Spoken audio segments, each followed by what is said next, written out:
इस वीडियो में बात करेंगे कि जो भी जीएनएम और डी फार्मा के स्टूडेंट हैं, फाइनल ईयर के जो स्टूडेंट हैं और जिनका रिजल्ट आ गया है और उनका क्वेश्चन ये है कि सर हमें बताइए कि हमें अब क्या करना चाहिए। तो इस वीडियो में मैं बात करूंगा उन स्टूडेंट के बारे में जिन्होंने अभी फाइनल एग्जाम दिए थे और जिनका रिजल्ट अनाउंस हो गया है और इसके बाद से उन्हें क्या करना है। तो चलिए बिना टाइम वेस्ट के डायरेक्टली टॉपिक पे चलते हैं। तो जो भी स्टूडेंट जिन्होंने अभी एग्जाम दिया हाल ही में, जो जीएनएम के स्टूडेंट हैं और जिन्होंने अभी फाइनल ईयर का एग्जाम दिया है, और फाइनल ईयर के एग्जाम के बाद उन्हें क्या करना है ये चीज मैं बता दूं। तो जैसा कि नियमतः जो रूल है, तो रूल के अकॉर्डिंग जो आपको काम करना है, जैसे जीएनएम वाले जो स्टूडेंट है जो ही फाइनल का एग्जाम देते हैं, तो नियम ये है कि फाइनल का एग्जाम देने के बाद से आप तुरंत चले जाते हो 9 महीने के 9 मंथ की इंटर्नशिप के लिए। 9 महीने के जो 9 मंथ का जो इंटर्नशिप है उसके लिए आप चले जाते हो कि मतलब 9 महीने का इंटर्नशिप आपका स्टार्ट हो जाता है जो ही जीएनएम फाइनल ईयर का रिजल्ट आ गया। तो रूल ये है कि आप इंटर्नशिप में चले जाते हो और आफ्टर इंटर्नशिप, आपके इंटर्नशिप के बाद आपका एक एग्जाम होता है, प्रसूति का पेपर होता है 200 नंबर का, जिसमें 100 नंबर का आपका प्रैक्टिकल होता है। 100 नंबर का क्या होता है? प्रैक्टिकल। तो इस हिसाब से जो जीएनएम फाइनल कर चुके हैं उनका नियमतः यही होता है कि 9 महीने की इंटर्नशिप होती है और 9 महीने की इंटर्नशिप के बाद से प्रशिक्षण होता है। 9 महीने की इंटर्नशिप के बाद से एग्जाम होता है प्रसूति का। तो ये जो इंटर्नशिप है, यही मेन क्वेश्चन है कि इंटर्नशिप कहाँ पे होगी।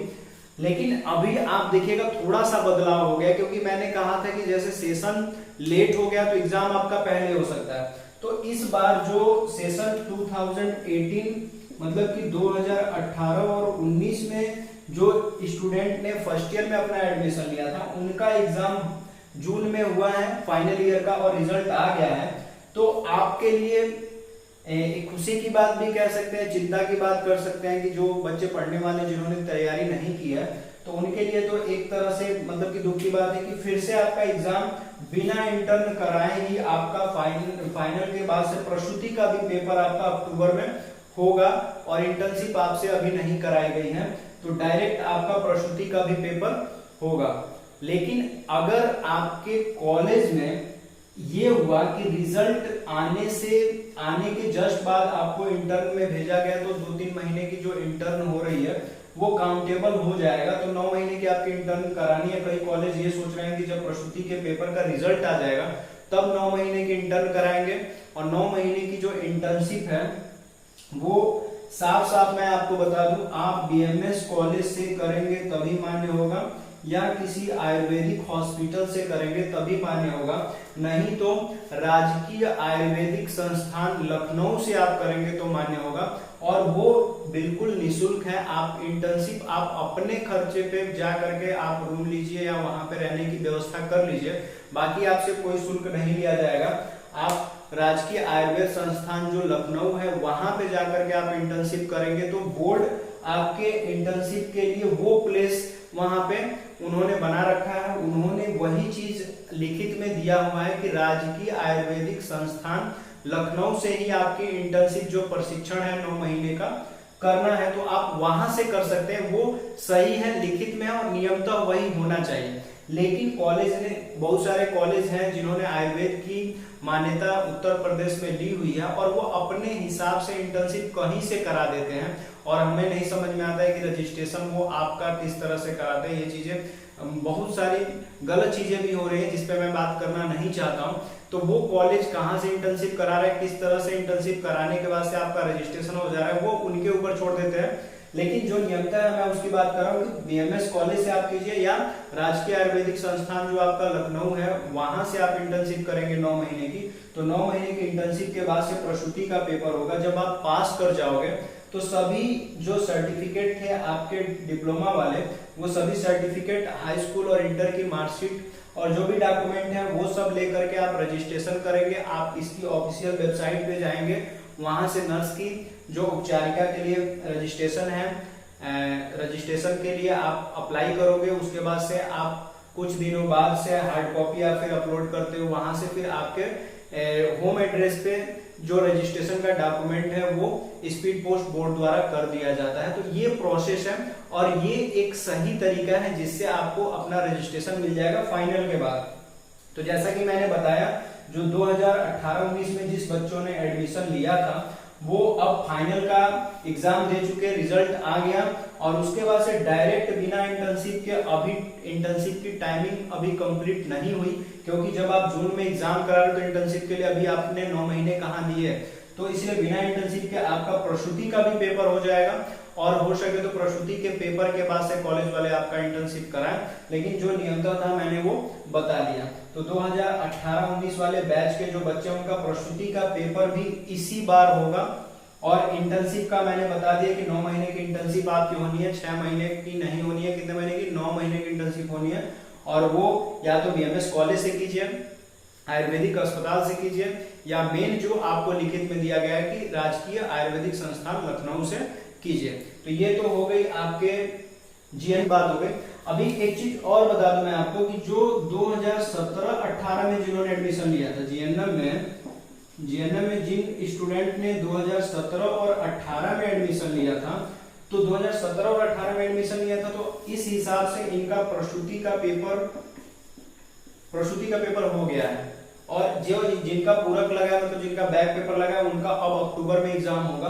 तो जिन्होंने प्रसूति का पेपर दे लिया वो इंटर्न में है, 9 महीने की जो इंटर्न है, 9 महीने का जो इंटर्न है इसमें है और ये 9 महीने की इंटर्नशिप इनकी कहीं ना कहीं से हो रही होगी। तो जैसे मैंने बताया आपको या तो बीएमएस कॉलेज से करना है या राजकीय आयुर्वेदिक संस्थान जो लखनऊ है वहां से करना है, आयुर्वेदिक किसी अस्पताल से कीजिए ताकि लिखित में आपको मिले कि हाँ आपने यहाँ पे 9 महीने की जो प्रशिक्षण थी जो नियमता है उसके अनुसार किया, ताकि रजिस्ट्रेशन करने में बोर्ड को कोई झिझक ना हो और आपको रजिस्ट्रेशन आपका मिल जाए, ताकि उसके बाद से जहां भी वैकेंसी वगैरह आती है या जो भी आपको क्लिनिकली जो प्रैक्टिस वगैरह करनी या आपको जिनसे जुड़ करके काम करना वहां पे लीगली आप काम कर सको, तो रजिस्ट्रेशन के बाद ही वो पॉसिबल है। तो ये तो हो गई जीएनएम की बात। अब बात करते हैं जो डी फार्मा वाले स्टूडेंट हैं, तो डी फार्मा के जो स्टूडेंट हैं उसमें देखिए अगर बात करेंगे 2018 और 19 वाले जो स्टूडेंट हैं वो फाइनल कर चुके, उनका एग्जाम वगैरह हो गया, इंटर्न भी हो गया। बहुत सारे ऐसे कॉलेज जिन्होंने रजिस्ट्रेशन भी दे दिया, बहुत सारे ऐसे स्टूडेंट है, मेरे कांटेक्ट में बहुत सारे ऐसे स्टूडेंट है जो अपनी शॉप, मेडिकल शॉप खोल करके चला रहा है। तो ये तो हो गई पुराने सेशन की बात। अब बात करते हैं 2019 और 20 मतलब कि 2019 और 20 सेशन के जो स्टूडेंट हैं जिन्होंने अभी फिलहाल फाइनल किया है, अभी जस्ट फाइनल किया है इस सेशन में, जिनका एग्जाम 2022 मतलब कि जून में हुआ है, तो जो अभी फाइनल किए हैं उनको क्या करना है उनके लिए बात करते हैं। तो इनका रिजल्ट आ गया तो अब इनकी इंटर्न होनी है और इंटर्न आपका 3 महीने का होना है, 3 महीने का।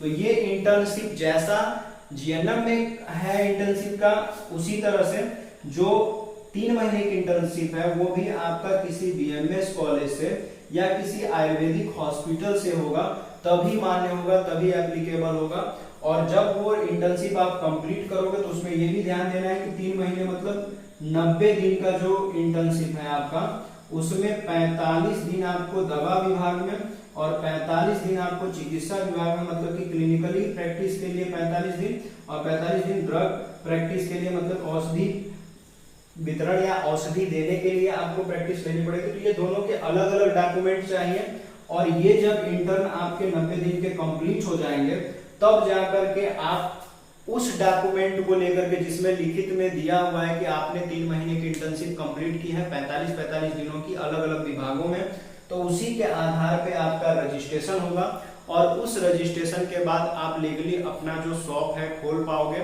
या किसी भी बीएमएस के साथ जुड़ करके, कोई बीएमएस डॉक्टर हैं उनके साथ जुड़ करके अगर आप एक फार्मा डालना चाहते हो जिसमें आप खुद ड्रग बनाना चाहते हो, दवाई बनाना चाहते हो, तो रजिस्ट्रेशन के बाद आप लाइसेंस बनवा करके चाहें तो आप दवा भी बना सकते हैं, आयुर्वेदिक दवाइयां बना सकते हैं।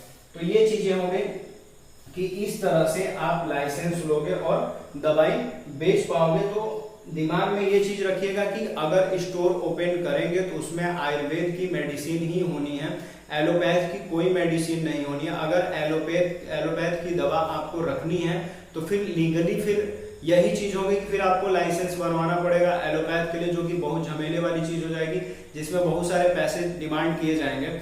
और लीगल ये होगा कि अगर एलोपैथ की डिग्री लेकर के आप एलोपैथ दवा रखो तो ठीक है, यहाँ पे आयुर्वेद की डिग्री लेकर के आपको आयुर्वेद की मेडिसिन रखनी है। और मैं इसलिए कह रहा हूँ कि ये बेस्ट हो जाता है, क्यों? क्योंकि अभी आपको पता है कि एलोपैथ में जो डी फार्मा है उनमें एग्जिट एग्जाम है, एग्जिट एग्जाम पास करेंगे तब जाकर के उनका रजिस्ट्रेशन होगा, तब लाइसेंस बनेगा। तो बहुत सारी चीजें हो जाती है। यहाँ पे ऐसा कुछ नहीं है, रजिस्ट्रेशन होने के बाद से आप कहीं भी शॉप डालिए, आयुर्वेदिक मेडिसिन रखिए, कोई दिक्कत नहीं है। और आप चाहें तो इस पे किसी बीएमएस डॉक्टर के साथ जुड़ करके, उनके साथ काम करके या उनके साथ रह करके आप मेडिसिन बना सकते हैं, आयुर्वेदिक दवाइयां खुद बना करके और मार्केट में डाल सकते हैं, बेच सकते हैं। उसके लिए आपको बोर्ड से लाइसेंस बनवाना पड़ेगा, जगह दिखा करके लाइसेंस लेना पड़ेगा, तो आप दवा बना सकते हैं। तो ये हो गया कि जो डी फार्मा फाइनल ईयर के स्टूडेंट जो पास कर चुके हैं उनको 3 महीने की इंटर्नशिप चाहिए। और मैं तो कहूंगा कि जब इंटर्नशिप हो जाती है, रजिस्ट्रेशन हो जाता है आपका, तो उसके बाद भी आप क्लिनिकल प्रैक्टिस करना मत छोड़िए। कहीं ना कहीं आप काम करिए, किसी फार्मेसी पे या कहीं भी काम कीजिए, आयुर्वेदिक हॉस्पिटल में या बीएमएस डॉक्टर के साथ किसी क्लिनिक पे काम कीजिए, ताकि आपके पास अनुभव प्रमाण पत्र हो, कम से कम 1 से 2 साल का अनुभव प्रमाण पत्र हो। और जैसा कि मैं कह रहा हूं कि वैकेंसी भी आ रही है, अलग अलग तरह की भर्तियां अलग अलग विभाग में निकलती रह रही है, तो आप कहीं भी नोटिफिकेशन आप पढ़ लीजिएगा, तो वहां पे कम से कम आपको एक साल का या 2 साल का अनुभव मांगता है। तो जब आप बैठ जाओगे डिग्री ले करके, डिप्लोमा का जो सर्टिफिकेट है ले करके रजिस्ट्रेशन करा के बैठ जाओगे, तो आप ये नहीं कर पाओगे, आपके पास अनुभव नहीं रहेगा। तो जब आपको नौकरी के लिए अप्लाई करना पड़ेगा तो फिर आप अप्लाई नहीं कर पाएंगे। तो इस चीज को ध्यान दीजिएगा। तो इंटर्नशिप का जो झमेला था, जो आपको नहीं समझ में आ रहा था, वो मैंने समझा दिया। और इससे रिलेटेड अगर आपको कोई कंफ्यूजन अभी भी दिमाग में है तो कमेंट बॉक्स में फटाक से लिख दीजिए कि क्या चीजें आपको नहीं समझ में आई, किस पे आपको ज्यादा कंफ्यूजन है, किस टॉपिक पे ज्यादा कंफ्यूजन है, या अभी तक आपको क्या चीजें नहीं समझ में आ रही, वो सारी चीजों को आप कमेंट बॉक्स में लिखिए, मैं उसका रिप्लाई दूंगा, आपको समझाने का कोशिश करूंगा। तो इंटर्नशिप से रिलेटेड जो भी चीजें थी मैंने आपको बता दी। जो लोग चैनल पे नए हैं वो चैनल को सब्सक्राइब कर लें, वीडियो अच्छी लगती है तो लाइक कीजिए, कमेंट कीजिए और दूसरों तक पहुंचाने के लिए शेयर कीजिए। धन्यवाद।